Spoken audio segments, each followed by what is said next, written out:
नमस्कार दोस्तों। आज हम देखेंगे कि एक ही सेंटेंस में हम कितना कुछ सीख सकते हैं। तो चलिए शुरू करते हैं। तो आप देख रहे हैं हिंदी में लिखा है, यार कल जो हुआ वो सुन तो। अब इसमें ऐसा लग रहा है कि वो उसको फोर्स कर रहा है, भाई सुनो जल्दी। ठीक। तो इंग्लिश में जो पहला वर्ड है वो है ब्रो। अब हम देख लेते हैं कि ब्रो के क्या मायने होते हैं और क्यों लगाते हैं हम। अब ब्रो इंग्लिश में नेटिव स्पीकर क्यों बोलते हैं? इनफॉर्मल एड्रेस है ये, एक्साइटमेंट और अर्जेंसी के साथ बोला जाता है। इसका मतलब जब परेशान हो तो अब आप ब्रो नहीं बोल सकते, तब आपको कुछ और बोलना है।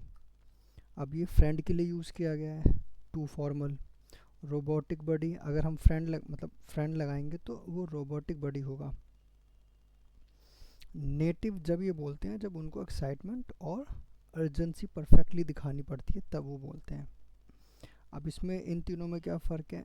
मैन लगाते हैं हम फ्रस्ट्रेशन में, और ड्यूड कब लगाते हैं? जब हमें सरप्राइज़ और डिसबिलीफ होता है, तब हम ड्यूड लगाते हैं।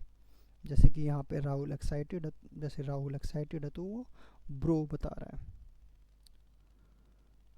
अगला वर्ड है you have to, you have got to hear. तो हिंदी में इसका ट्रांसलेशन बनता है सुनो तो, और सुनो तो you have got to hear. अब ये क्यों लगाया? सिंपली लिसन भी बोल सकते थे। तो लिसन जो है वो काफ़ी फॉर्मल है और एकदम सिंपल है। नेटिव स्पीकर हियर बोलते हैं क्योंकि उससे वो ज़्यादा एम्फेसाइज लगता है, एक्साइटमेंट और अर्जेंसी प्रकट होती है। अब हैव गॉट टू क्यों लगाया? हैव टू ही क्यों नहीं लगा सकते थे? तो ये क्यों लगाया? क्योंकि यू हैव टू हियर ये सिर्फ दायित्व बताता है, ऑब्लिगेशन। लेकिन got to hear strong urgency, और इसे नेटिव एम्फसाइज करते हैं ज़्यादा। Have got to native speaker का फेवरेट अर्जेंसी एक्सप्रेशन है। ठीक है। अब इसमें तो का ट्रांसलेशन कहाँ गया? तो हिंदी में सुनो तो अर्जेंसी इंसिस्टेंसी दिखाता है, इंग्लिश में इंसिस्टेंसी हैव गॉट टू में ऑलरेडी है। तो हमने हिंदी में तो अलग मतलब एक एक्स्ट्रा है, लेकिन इंग्लिश में ऐसा नहीं है। जो सेंस हिंदी में बनाता है वो इंग्लिश में ये हैव गॉट टू बनाता है। अब तीसरा वर्ड है हमारे पास व्हाट हैपेंड, जो हुआ वो। ओके, व्हाट हैपेंड लगाया इसके लिए। दैट विच हैपेंड क्यों नहीं लगाया?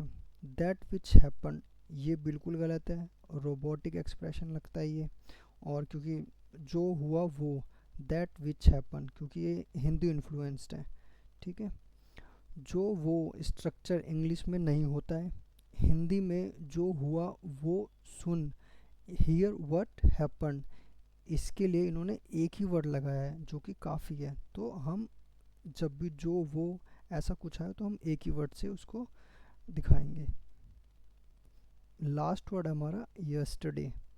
तो यस्टरडे आप सबको पता है बीता हुआ कल होता है, और जो इसकी मेन प्रॉब्लम है, मतलब आपको ये पता होना चाहिए कि आगे लगाना है पीछे। इंग्लिश में ज़्यादातर जो एडवर्ब होती है या फिर टाइम होता है हम लास्ट में लगाते हैं, और जब हमें एम्फसाइज करना होता है तो हम उसे आगे लगाते हैं। तो आज के लिए इतना ही। धन्यवाद।